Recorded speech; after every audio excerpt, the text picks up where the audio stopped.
Example 3. So looking for the greatest common factor, 4 is divisible by 416 and 128. Now again, I don't want to have a negative x squared to start with. So I'm actually going to factor out the negative 4 so that I have a positive x squared here. So it makes this next step of factoring much easier. So because I factor out a negative, the sign changes, or negative 16 divided by negative 4 is now positive 4x. 128 divided by negative 4, this is now negative 32.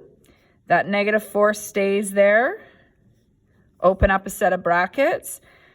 X squared must be your x times your x.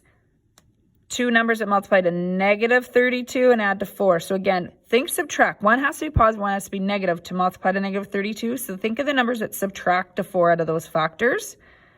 You should get an 8 and a 4. Because it's positive 4, you want this to be a plus sign, this to be a minus sign. Okay.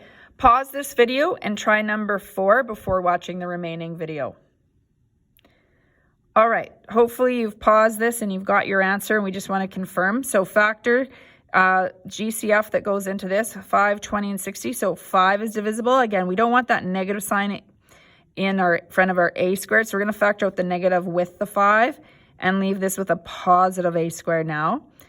All the signs change, so this becomes 4a minus 12 now. The negative 5 is part of your answer. It's one of the factors, so leave it in your answer.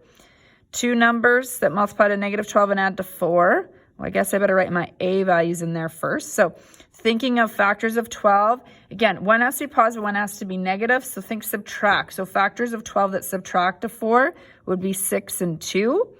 This has to be a plus, this has to be a minus, so that if you do check, you get 6a, negative 2a, that equals positive 4a.